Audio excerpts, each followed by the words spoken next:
station. This is Houston. Are you ready for the event?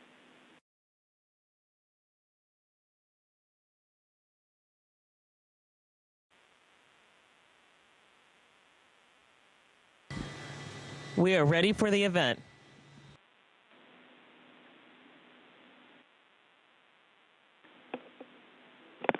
WSYR, this is Mission Control Houston. Please call station for a voice check.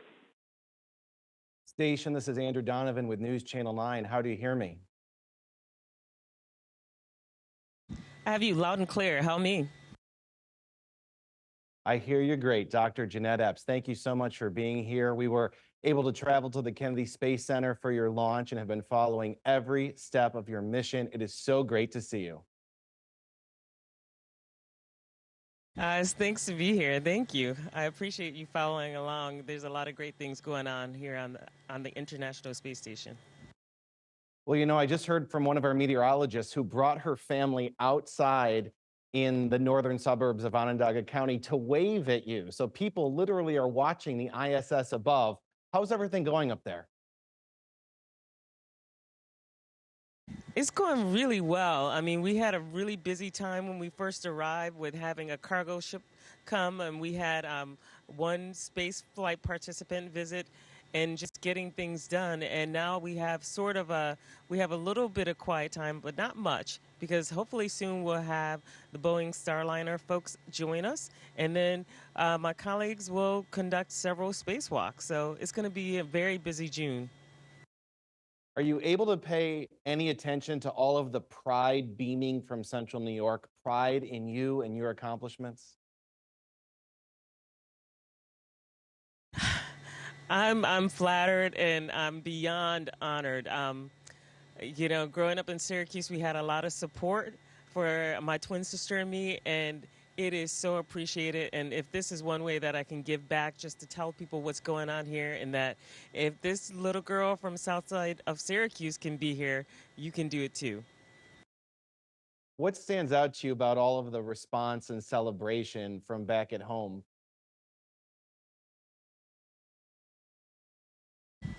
Well, what stands out to me is how many people are participating, and you know, friends and colleagues from Lemoyne College, and even from my high school. My friend Hillary Hunter and one gentleman that he sat behind me in calculus in high school, Mike Pachenko, who is a part of the Syracuse School District. You know, it's been amazing reconnecting and chatting with people from my childhood, high school, and undergrad, and I'm just flattered, and I'm glad that they remember me and that they're being a part of this. What was it like to do a conversation with students from the Syracuse City School District and Lemoyne College? I know they got to submit some videos and you got to answer, and they got to watch you live on television, just like this from the ISS. Well, it was amazing, mainly because, you know, Lemoyne College has been very, you know, since I joined the astronaut corps, they've been very critical in helping me get to this point right now. And so I was really flattered and a little emotional because, you know, it takes me back to the time when I was a kid and not knowing how to get from point A to B. And I realized that there are a lot of people who really helped me and are helping me now. So it was quite emotional, and you know, I'm very grateful for them. Well, you say points A to B. I'm not sure what the ISS is, points A through whatever. That's maybe beyond Z, you know, A to the ISS. You mentioned that you're a little girl of color from the South Side who grew up and went to space. You talk about inspiring others to do that, but you did that. You should celebrate. And I just wonder how you're able to celebrate yourself. Well, you know, being here is one way to celebrate, and that has been great. And the other thing that helps me kind of like really put this into perspective is when I share my story with other people and how much they identify with it. And then they're inspired to do something else. Maybe not go to space, but to do something, you know, else in their life, dream big at least. You know, they don't know where they'll end up. They may end up in the stars like me, but they may end up just doing something great. You've prepped for years, but is there something about space that you didn't expect? What surprised you most once you were up there? Well, I guess what surprised me the most was the fact that I've seen all the pictures of the Earth while I was training, and even as a kid, you see all these great images of the Earth from space. But when you get here and you look out the cupola window or you look out another window, it is still mesmerizing to see our planet right there. We're not on it. All of our loved ones are there. But it still mesmerizes me to this day after over 80 days of being here, still looking out the window and just seeing the planet from this perspective is jaw-dropping. And then also on top of that, to get to see an eclipse from this vantage point was amazing. So, there's still a lot of wonder and awe to see here. And I don't think you ever truly get used to it. I'm just trying to make sure I take it all in so that when I'm back on Earth, I can remember that feeling. Speaking of Earth, are you in touch with anybody back at home? How do you communicate? Well, communication has been really great up here, and it's only been in the last couple of years that we actually have access to software on our iPads where we can see and talk to our family members. I've talked to people in Syracuse. I've talked to people all over the world, friends in Australia and France and even London. So I've talked to many friends and keeping in contact. And one of the things that still warms my heart is when I call people from this platform and they realize that they're talking to someone from space. The awe and the wonderment that they feel is kind of is contagious. And so that's why it's one of my favorite things to do is just cold call someone and just call them from space, see how they're doing. So I know you're in a working station. What's going on behind you? There's somebody doing something back there. Well, those are my colleagues having a little bit of fun. Well, actually, he's really working. So in space, water behaves very differently than on Earth. And so what he's doing, he has a bag of iodinated water, and he's trying to get the gas bubbles out of it because it may cause a problem. The gas bubbles will cause problems in certain types of equipment. So in order to get those bubbles to move forward, he has to spin around. And so the bubbles are pushed out through some centrifugal forces. So that's how he does it. He was actually working. Well, it's fun to see him using the lack of gravity to his advantage. I was going to say with your iPad, it looks so light up there. You're flipping it around like it's maybe the weight of a cell phone. I feel like iPads usually have a little more girth to them, but you're flipping. Look at there you go. Yeah, that's the beauty of space. It's just mass now. No weight, just mass. Do you get to have any normal life up there? I mean, food, television, fun with your crewmates? We always get to have fun up here, even when we're working. There's always stuff that's happening, and we do get sort of a regular life. Like this past weekend, we had the weekend off, and you could do whatever you want. And so I took videos, I talked to family members, I exercised, we made dinner and had dinner with our Russian colleagues as well. So, we do get to have a little fun. Plus, just being here is amazing. Yeah, I bet. What are you in right now? What's all that around you? Well, in a few weeks, we're going to have an EVA, and this is the robotics workstation that we would work from in order to do that. We have several monitors, we have hand controllers, a rotational controller as well, and we would monitor the spacewalk from here, while one of our colleagues will get into a foot restraint on the arm, and we'll move them around using the Canadian robotic arm. And so we have a lot of different equipment here that we use when we have an EVA or when we have a track and capture. In different situations, we'll use it. But as you can see, the space station is a working station. We've got wires everywhere. We got inverters. We've got power GFCI cables. We've got a rad detector. We've got all kind of things. It's a real working station 24 hours a day, 7 days a week. Well, speaking of all the work you do up there, I know you have a bunch of colleagues with you. You're going to introduce us to one of your crewmates, Tracy Dyson, I think is standing by to join the conversation. Do you want to bring her in? Oh, definitely. Tracy and I have been having a lot of fun up here. You know, we've spent several nights around the dinner table just laughing our heads off of stuff that we see happen. And it is my pleasure to introduce Dr. Tracy Dyson. Tracy, it's Andrew Donovan Howdy, at nice to NewsChannel be 9 in here. Syracuse. And fun to do this.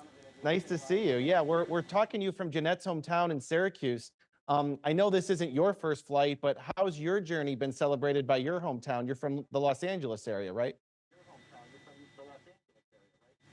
Yeah, I grew up in the Southern California area, and all of my education from kindergarten all the way through postdoc has been in that state. And I'd have to say the response, even though this isn't my first flight, it's been a real supportive level of enthusiasm, and I'm very proud to represent the schools and the organizations that have helped play a role in getting me this far.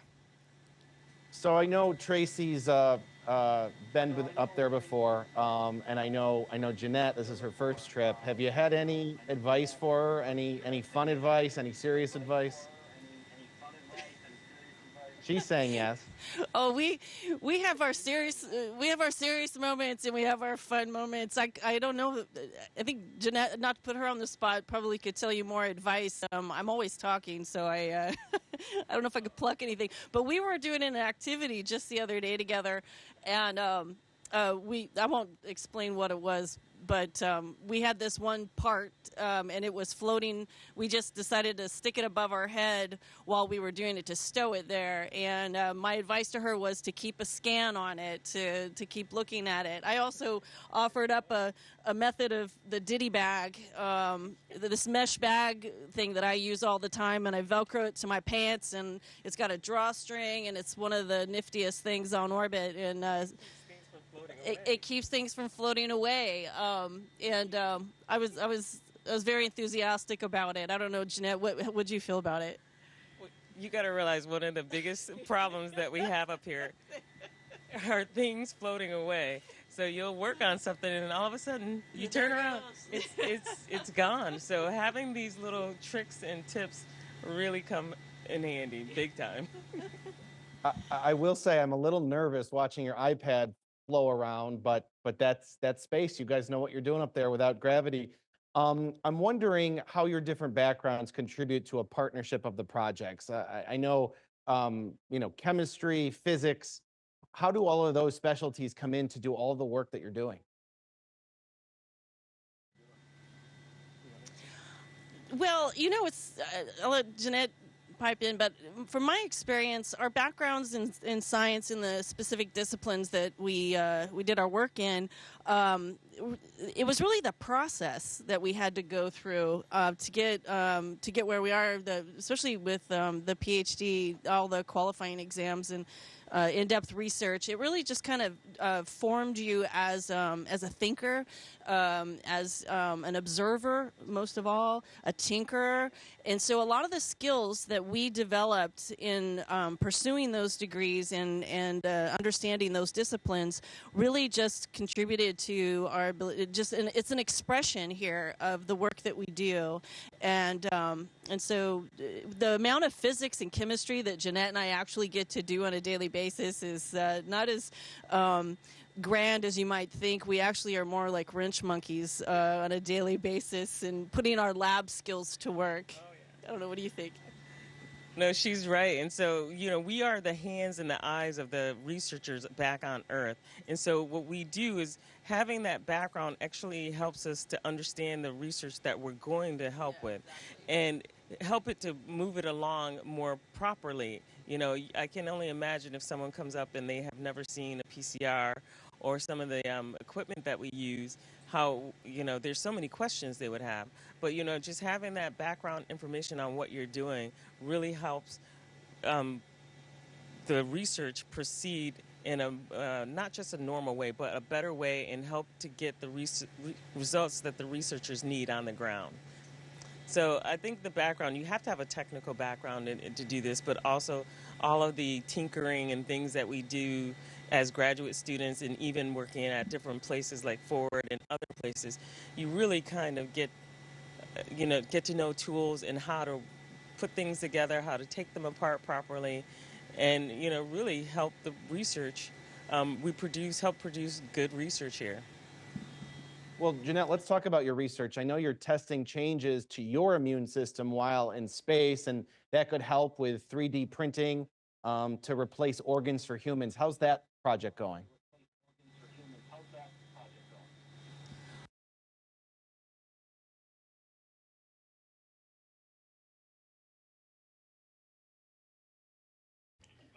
Station, your mic is off.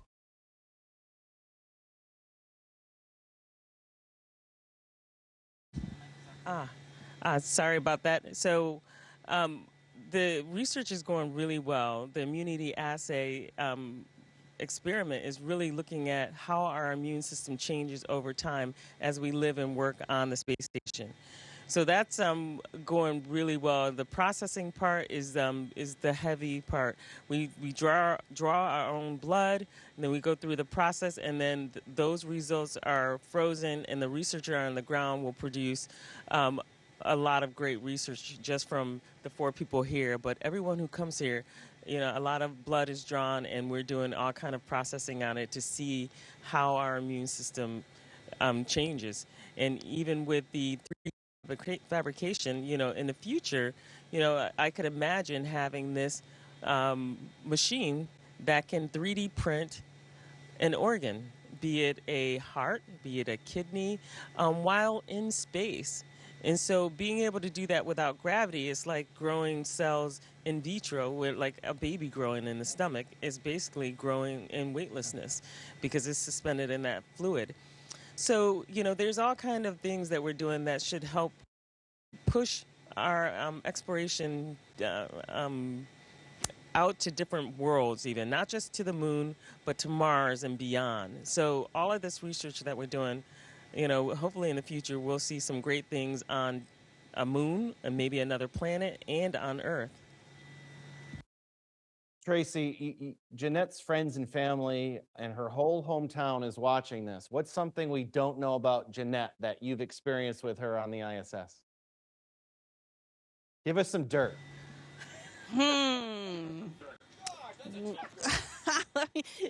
I might need to solicit help from my other crewmates. Let me see here. I really can't. I'm on the spot. I can't think of any, but let me think. She's dirt. I can tell you she's quite a runner. She's the T2 queen here. Let's see, what else? She's a closet photographer. She's in competition with the other 2 guys for the most time in the cupola, taking shots. And I don't mean just taking snapshots of the Earth. I mean, she's in there getting into the details of how to set up an intervalometer. She's, and not just in the cupola, but in the other activities, the special work that we do inside the airlock, getting prepped for these spacewalks, which she is a member of.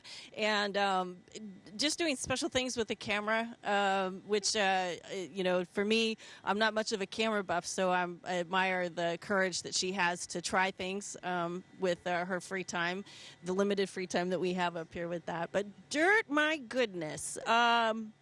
Trying to think. You guys have to get back. Let's have another interview later on, and I'll be thinking about stuff, and I'll have a list for you. Is that a fair enough answer? That's fair. That would be great. Tracy, thank you for being part of our conversation and for taking care of Jeanette as much as the little bit she might need a little bit of friendship on board. And Jeanette, on behalf of everyone in your hometown, we are proud of you. We're rooting for you. We're literally watching you up in space, and we get to see you floating around, having fun, and doing serious work through different channels like this. So thank you for making time for your hometown. We wish you all the best on your continued mission, and we'll talk to you soon. Thank you, sir, and thank you, and hello to everyone back home. Thanks for watching, and keep watching, and I hope that at some point I'll get back and we can do another interview together. So thanks, you guys. We can't wait to talk again. We can't wait to see you back in Syracuse soon. Be well. Be safe.